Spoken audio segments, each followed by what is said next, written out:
గత కొన్ని రోజుల క్రితం ఇటు మావోయిస్టుల పైన జరుగుతున్నటువంటి కాల్పులు అనేవి చర్చనీయాంశంగా మారింది. అదేవిధంగా ఈ కాల్పులలో ఎక్కువ శాతం వరకు మావోయిస్టులు కూడా చనిపోవడం జరిగింది. ఇప్పుడు తాజాగా ఇండియాకి పాకిస్తాన్కి మధ్య జరుగుతున్నటువంటి యుద్ధం కారణంగా ఈ ఆపరేషన్ కగర్ అనే ఏదైతే ఉందో అది కొన్ని రోజుల వరకు అంటే ఒక 6 నెలల వరకు ఆపాలి అని చెప్పేసి కూడా మావోయిస్టులు ఒక శాంతి లేఖనైతే విడుదల చేయడం జరిగింది. కానీ అయినప్పటికీ ముఖ్యంగా మనం చూసుకున్నట్టయితే కర్రెగుట్టలో మావోయిస్టులు అనే వాళ్ళు ఎక్కువ శాతంగా తలదాచుకుంటున్నారు ఆ అడవులలో అని చెప్పి అక్కడ కూంబింగ్ అదేవిధంగా ఫైరింగ్ కూడా జరుగుతుంది. అసలు ఈ శాంతి లేఖను రిలీజ్ చేసిన తర్వాత కూడా ఎందుకని ఇలా కాల్పులు అనేవి జరుగుతున్నాయి? అసలు నిజంగానే మావోయిస్టులు ఎక్కువ శాతంగా కర్రెగుట్టలో తలదాచుకుంటున్నారా ఏంటి పరిస్థితి అన్న విషయాలన్నింటినీ కూడా చర్చించడానికి ప్రస్తుతం మనతో పాటు శాంతి చర్చల కమిటీ వ్యవస్థాపకులు జంపన్న గారు ఉన్నారు. వారిని అడిగి తెలుసుకుందాం. నమస్తే సార్. నమస్తే సార్. ఇప్పుడు తాజాగా అయితే ఇంతకుముందు మనం మాట్లాడుకున్నాం ఆపరేషన్ కగర్ అంటే ఏంటి, అసలు ఎందుకు ఇలా కాల్పులు జరుగుతున్నాయి అన్నది మాట్లాడాం. సో తాజాగా ఇప్పుడు ఇండియా పాకిస్తాన్కి జరుగుతున్నటువంటి యుద్ధ కారణంగా ఈ ఆపరేషన్ కగర్ అనేదాన్ని ఒక 6 నెలల పాటు పోస్ట్ పోన్ చేద్దాము, శాంతియుతంగా మన ఇంటర్నల్గా కొంచెం శాంతి భద్రతలను కాపాడదాం అనే విధంగా లేఖనైతే రిలీజ్ చేయడం జరిగింది. అయినప్పటికీ కూడా కాల్పులు అనేవి ఎందుకు ఆగట్లేదు? మీ ప్రశ్నకు జవాబు చెప్పే ముందట నేను శాంతి చర్చల కమిటీ విధానం గురించి కొంత స్పష్టం చేయడం అవసరమని భావిస్తున్నా. అది అర్థం చేసుకోలేకపోతే అనేక ప్రశ్నలకు ఇచ్చే జవాబులు కూడా ఏంటంటే వాళ్ళ అండర్స్టాండింగ్ నుంచి తప్పు అర్థం చేసుకునే ప్రమాదం ఉన్నది. కాబట్టి మొదటగా శాంతి చర్చల కమిటీ యొక్క లక్ష్యము సుస్థిరమైన శాంతి స్థాపించాలనే లక్ష్యంతో ఏర్పడింది. సుస్థిరమైన శాంతి అంటే అర్థం ఏంటిది? ఇక్కడ మావోయిస్టు గెరిలా బలగాలకు ప్రభుత్వ బలగాలకు అంటే ప్రభుత్వ పాలసీకి అనుగుణంగా ప్రభుత్వ బలగాలు ఏవైతే చేపడుతున్న మిలిటరీ చర్యలనయో ఈ రెండు పక్షాల మూలంగా అంటే వారు చనిపోవడమే కాదు, వారు చనిపోతున్నారు, మావోయిస్టులు చనిపోతున్నారు, పోలీసులు చనిపోతున్నారు, దాంతోపాటుగా ఒక పెద్ద సంఖ్యలో ప్రజలు కూడా చనిపోతున్నారు. ఎవరు చంపుతున్నారనేది ఇక్కడ ప్రశ్న కాదు. ఎవరు చంపినప్పటికీ జరిగేది మాత్రము ఇప్పుడు ఈ 3 రకాల శక్తులు, మావోయిస్టు శక్తులు, పోలీసులు, తర్వాత ప్రజలు చనిపోతున్నారు. కాబట్టి దీనికి ఫుల్ స్టాప్ పెట్టాలి. దీని ద్వారా అంటే ఒకరినొకరు చంపుకోవడానికి అంతం లేకుండా దశాబ్దాల తరబడి కొనసాగుతున్నది. దశాబ్దాల తరబడి ఇదేదో 1 సంవత్సరం నుంచి కొనసాగింది కాదు. 1 సంవత్సరంలో చాలా ఎక్కువ జరగవచ్చు, కానీ దశాబ్దాల తరబడి నుంచి కొనసాగుతున్నది. దీనికి ఫుల్ స్టాప్ పెట్టాలి. దీనికి పరిష్కారం అనేది ఏందో కనుచూపు మెరలా ఈ యుద్ధం ద్వారా పరిష్కారం అనేది లేదది. కాబట్టి తప్పనిసరిగా దీనికి ఫుల్ స్టాప్ పెట్టాలనే ఒక బలమైన ఆకాంక్ష అంటే అదేదో జంపన్నకు వచ్చింది కాదది. అనేక వేల మంది లక్షలాది ప్రజలు, ఆంధ్ర తెలంగాణ ప్రజలు 6 నెలల క్రితము నుండి ఈ ప్రజల యొక్క ఆలోచనలు, అభిప్రాయాల యొక్క భావనగా నేను అనేక ఇంటర్వ్యూలో మాట్లాడుతున్న దాని యొక్క భావనగా ఆ తర్వాత మార్చి 24వ తారీఖు మొట్టమొదటిసారిగా సుందరయ్య భవన్ లోపల అక్కడ ఒక మీటింగ్ జరిగింది. కమిటీ కూడా ఏర్పడలేదు. ఆ ప్రకటనలతోటి మావోయిస్టుల యొక్క ప్రకటన, సిసి మెంబర్ అభయ్ ప్రకటనతోటి ఆ తర్వాత చాలా ఊపు వచ్చింది. అనేకమైన కార్యక్రమాలు జరుగుతూ వస్తున్నాయి. అంటే ఒక్క శాంతి చర్చల కమిటీ కాకుండా కూడా దీనికి అనేక రకాలుగా వివిధ పార్టీలు మేము విజ్ఞప్తి చేసిన దాని ప్రకారంగా వివిధ పార్టీలు, అది కాంగ్రెస్ కావచ్చు, బీఆర్ఎస్ కావచ్చు, లేదా ఇతర కొన్ని సంఘాలు కావచ్చు, లేదా కొన్ని పార్టీలు కమ్యూనిస్ట్ పార్టీలు కావచ్చు, ఎంఎల్ పార్టీలు కావచ్చు, లేదా ఎస్యూసీ వగైరా అనేక పార్టీలు కూడా వాళ్ళందరూ కూడా ఒక శాంతి జరగాలి, ప్రాణాలు పోకూడదు అనేదో చాలామంది విజ్ఞప్తి చేస్తున్నారు, మాట్లాడుతున్నారు.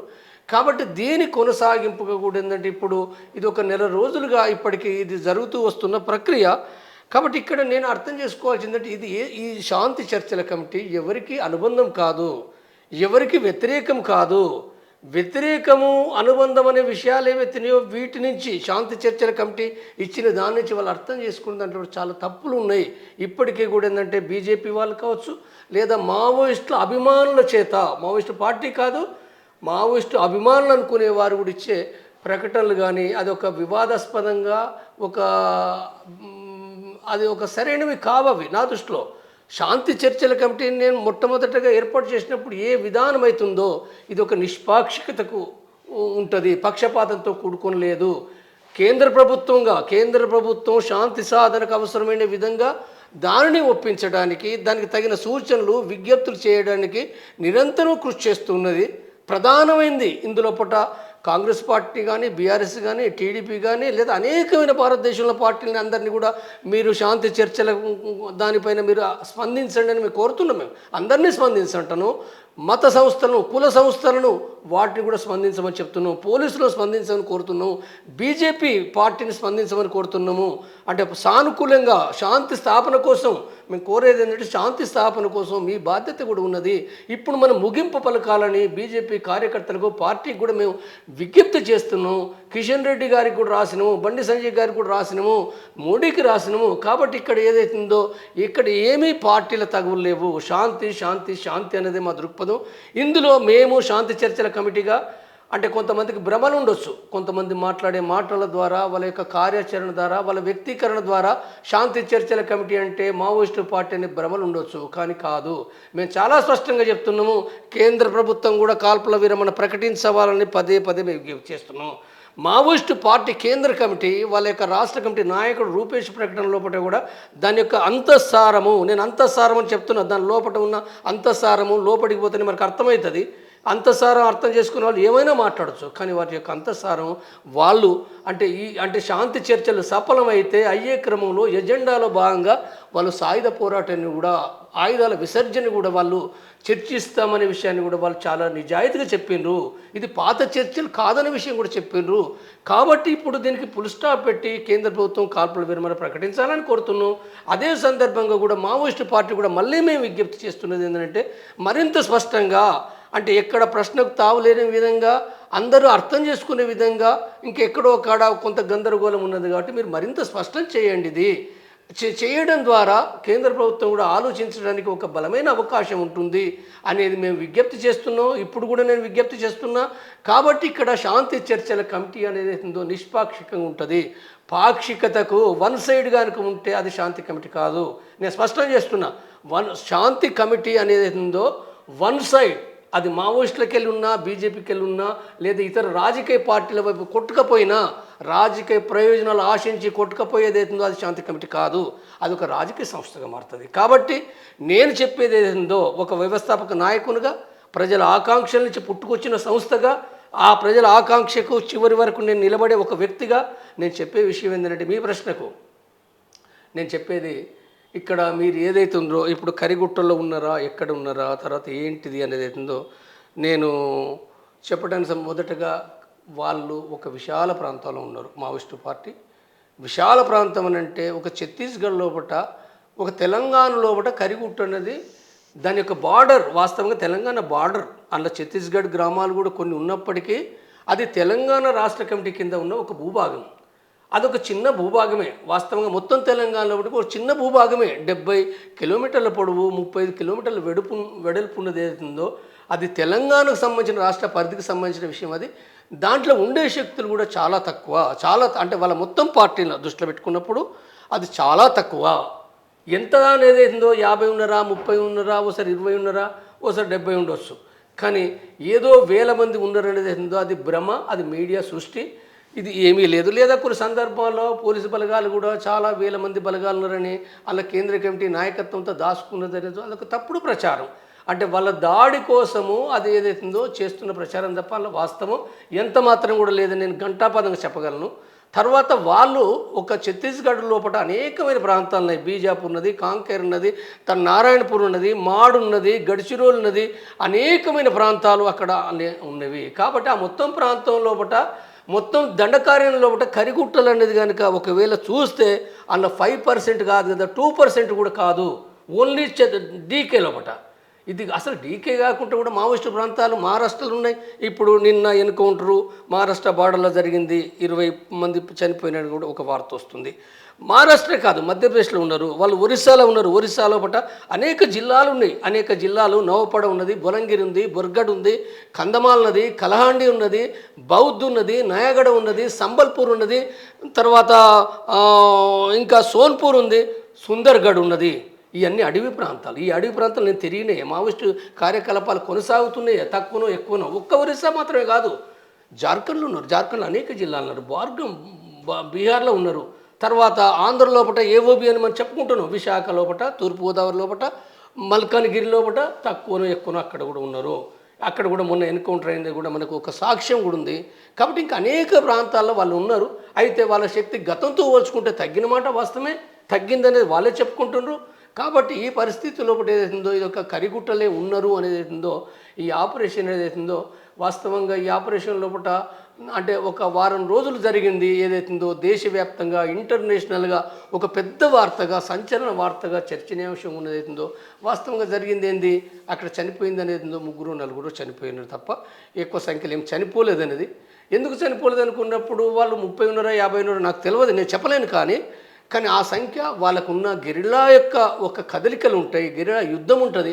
కాబట్టి వాళ్ళు 10,000 కాదు, నేనేమంటున్నట్టు 20,000 కూడా చుట్టుముట్టిన వాళ్ళు తప్పుకునే అవకాశాలు వాళ్ళకు ఉన్నాయి. వాస్తవంగా ఈ దాడి కూడా మొదటిది కాదు. కేంద్ర బలగాలు ఏవైతే చేసిన దాడి అవుతుందో ఇది మొదటిది కాదు. దామోదర్ చనిపోయిండని వార్త వచ్చినప్పుడే ఆనాడు కూడా వేల సంఖ్యలో కూడా అక్కడ పోయినరు, జరగలేదు, ప్రజలు చనిపోయినరు, అది తేలిపోయినది. కాబట్టి ఇక్కడ నేను మళ్ళీ చెప్తున్నది ఏందో, ఇవాళ కేంద్ర ప్రభుత్వం స్పష్టంగా ఈ మరణాలు ఆపాలనంటే మరణాల లోపల ఇప్పుడు నిన్న మావోయిస్టులు చనిపోయిన ఒక వార్త, అది పూర్తిగా ఇవాళ ఎంతవరకు నిజమని నేను చెప్పలేను. కానీ చంపినది పదే ప్రచారం చేస్తుండ్రు. తర్వాత మావోయిస్టులు కూడా ఒక ఇన్ఫార్మెంట్ చంపినట్టు కూడా మనం వింటున్నాం. దానికంటే ముందు గ్రేవుండ్స్ బలగాలు, తెలంగాణ గ్రేవుండ్స్ బలగాలు వాళ్ళు ఎట్లా చంపబడ్డారు ఇప్పటికీ వివాదమే. మావోయిస్టులు బాంబులతో చంపిర్రా, కాల్పులు చేసిర్రా, లేదా క్రాస్ ఫైరింగ్ అనేది నేనేం చెప్పలేను. కానీ ఏదైనప్పటికీ ఎవరు చనిపోయినా, మావోయిస్టులు చనిపోయినా, పోలీసులు చనిపోయినా, ప్రజలు చనిపోయినా ప్రజలకు బాధాకరమైంది. కాబట్టి యుద్ధాన్ని ముగించమని ఏదైతుందో నేను మళ్ళీ నేను విజ్ఞప్తి చేస్తున్నా. సో అంటే ఇప్పుడు తాజాగా వాళ్ళు శాంతియుతంగా ఈ కాల్పులు అనేవి విరమించాలి 6 నెలల వరకు అని చెప్పని అన్నారు. ఈ 6 నెలల వరకు అనే సర్టెన్ టైం ఎందుకు? ఇప్పుడు 6 నెలలు అనేది ప్రకటించింది ఎవరు?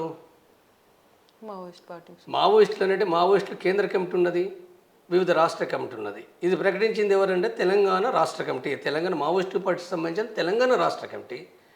ఒక రాష్ట్ర కమిటీ మొత్తం దేశానికి పిలుపు ఇవ్వగలదా? 6 నెలల పిలుపు ఇస్తే కేంద్ర కమిటీ ఆమోదిస్తుందా? వివిధ రాష్ట్ర శాఖలు ఆమోదిస్తాయా? ఎవరు పడితే వాళ్ళు ఏ పిలుపులు పడితే ఆ పిలుపులు ఇవ్వచ్చా? ఇవ్వలేరు, ఎవరు ఇవ్వలేరు. అది ఆ పార్టీకి తెలుసు, బయట ఆలోచన పనులు అందరికీ తెలుసు. తెలంగాణ రాష్ట్ర కమిటీ ఇచ్చింది. తెలంగాణ రాష్ట్ర కమిటీ కూడా ఎవరికి ఇచ్చింది మనం ఇది కూడా అర్థం చేసుకోవాలి. ఎవరికి ఇచ్చింది? ఏ ప్రభుత్వానికి? కేంద్ర ప్రభుత్వం ఉన్నాయి, రాష్ట్ర ప్రభుత్వం ఉన్నాయి. ఇప్పుడు రాష్ట్ర ప్రభుత్వాలకు శాంతి చర్చల కమిటీ ఒక లేఖ రాసింది, రేవంత్ రెడ్డి కూడా కలిసింది, ఆంధ్ర ముఖ్యమంత్రి కూడా రాసింది, జార్ఖండ్ ముఖ్యమంత్రి కూడా రాసింది. ఏం రాస్తాం? మీరు మీ పరిధి లోపట ఏదైతుందో మీరు అంటే ఈ రకంగా నిర్మూలన అనేది చేయకండి, మీరు చర్చలకు ఆహ్వానించండి. చర్చలు అంటే వాళ్ళే నిర్ణయాత్మక కాదు, దీనిపైన వైఖరి ప్రకటించమని కోరింది. కానీ నిర్ణయం కేంద్ర ప్రభుత్వం పరిధిలోదే.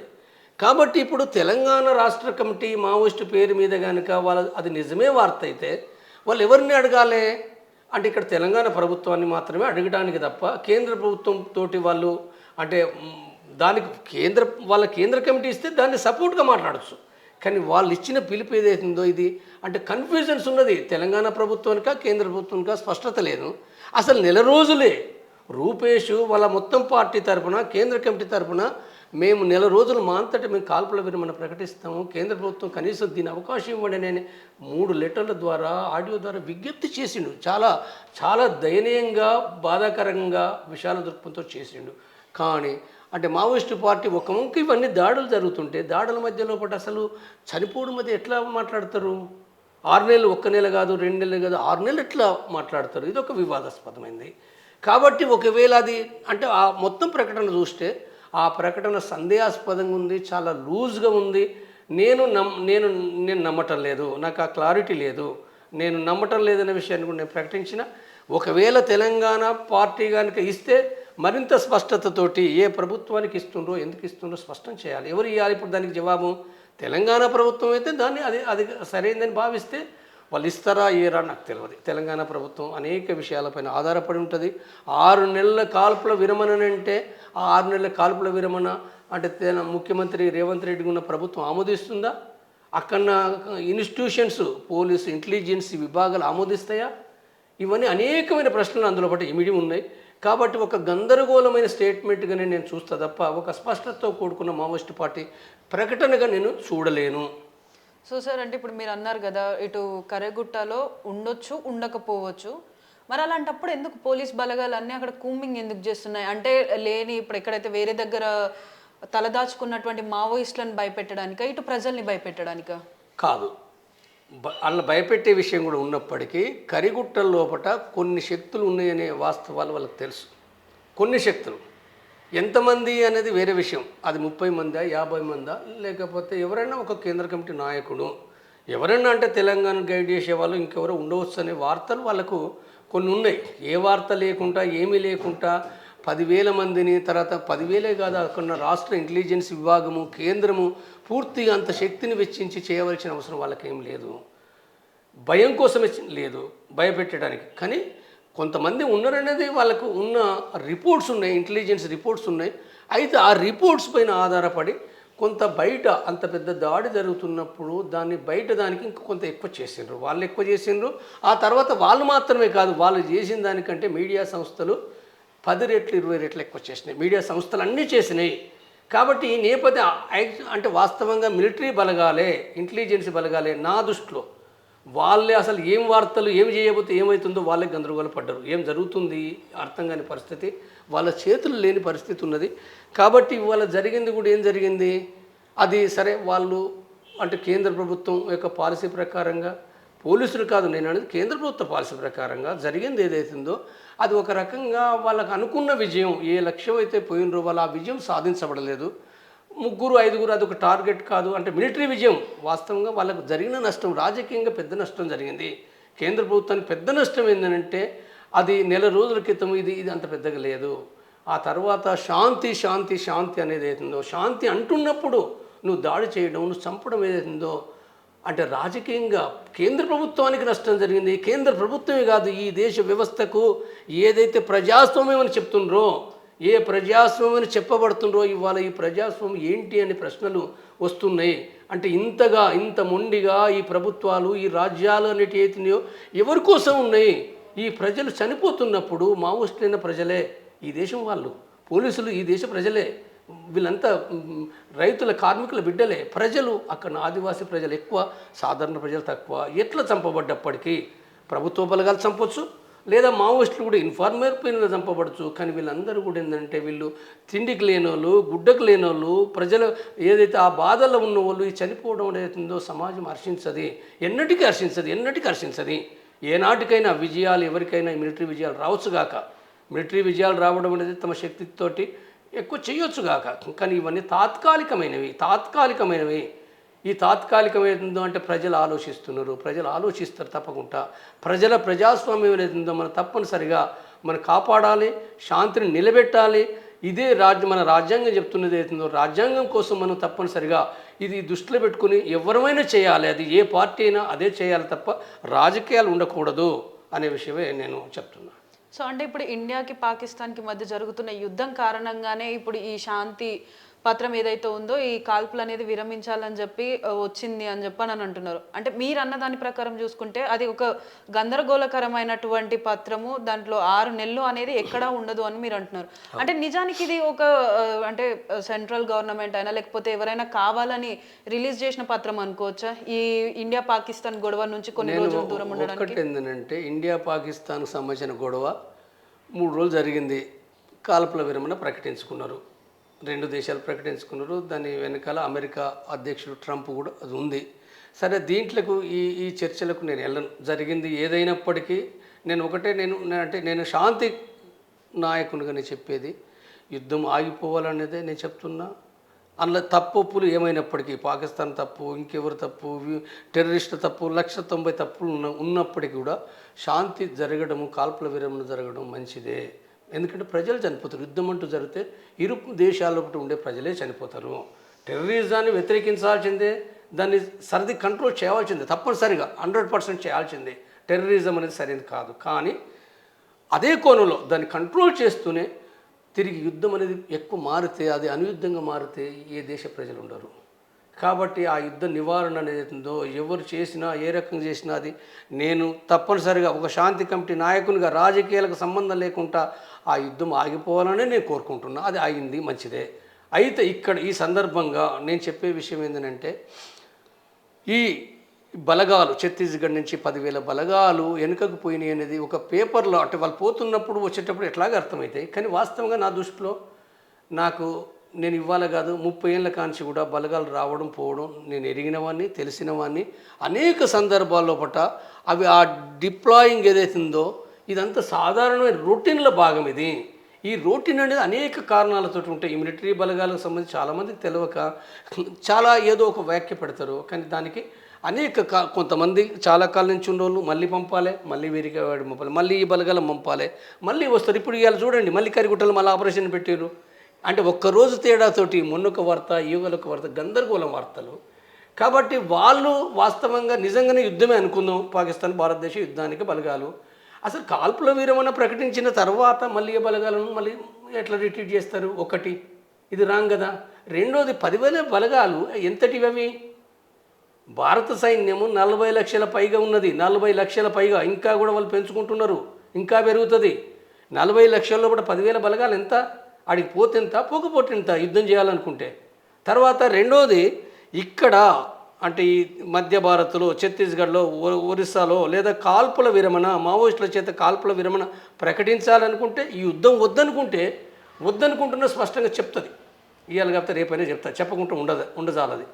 రెండోది 10,000 బలగాలు తీసేది. కానీ మరి ఛత్తీస్గఢ్లో బట్టి ఎన్ని బలగాలు ఉన్నాయి తెలుసా వీళ్ళకు? ఎన్ని లక్షల బలగాలు ఉన్నాయి?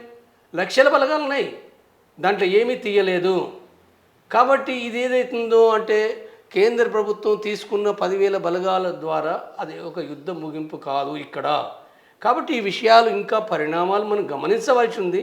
అయినప్పటికీ అంటే ప్రధానంగా కేంద్ర ప్రభుత్వం మావోయిస్టుల నుంచి కూడా వాళ్ళు ఏ కోళ్ళని చంపిన ఇన్ఫార్మర్నో లేదా ఏదైతే జరిగినో ఏవైనప్పటికీ మొత్తంగా కూడా నేను ఇది ఒక శాంతి కమిటీ నాయకునిగా ఇవి సరైన కావు. ఇప్పటికైనా మీరు కేంద్ర ప్రభుత్వం చొరవ చేసి మీరు ప్రకటించండి, శాంతి చర్చలను కొనసాగించడం ద్వారా ఈ ప్రజల మరణాలు ఆగుతాయి అనే విషయాన్ని నేను చెప్తున్నా.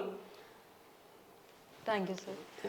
సో చూస్తున్నారు కదా, అంటే ఏదైతే కర్రెగుట్టలోనే మావోయిస్టులు ఎక్కువ శాతంగా అక్కడ తలదాచుకుంటున్నారో అదే ప్లేస్లో పోలీసులు అనేది కూంబింగ్ చేస్తున్నారు అన్న విషయం పైన మనతో పాటు పీస్ కమిటీ మెంబర్ అయితే మాట్లాడడం జరిగింది. అయితే తను చెప్పేది ఏంటి అని అంటే ఎక్కువ శాతంగా ఎక్కడైనా అడవులలో తలదాచుకునే అవకాశం ఉంది, స్పెషల్గా ఈ కర్రెగుట్టలోనే వాళ్ళు అక్కడ తలదాచుకున్నారన్న దాంట్లో ఎలాంటి వాస్తవం లేదు. మేబీ ఉంటే ఒక 20 నుంచి 50 వరకు ఉండొచ్చు, కానీ వేలకి వేల మావోయిస్టులు అయితే అక్కడ తలదాచుకునే పరిస్థితి అయితే లేదు. సో ఇలాంటి పరిస్థితులలో ఏదైతే కేంద్ర ప్రభుత్వం తమకంటూ ఈ శాంతి చర్చల పట్ల ఆ కాల్పులు అనేది విరమించి ఇటు అమాయకపు ప్రజలైనా అటు మావోయిస్టులైనా ఇటు పోలీసులైనా కూడా ఎవరి ప్రాణాలు పోకుండా చూడాలి, ఈ కాల్పులు అనేది విరమిస్తున్నట్టు కేంద్ర ప్రభుత్వం కూడా ప్రకటించాలని చెప్పేసి చెప్తున్నారు.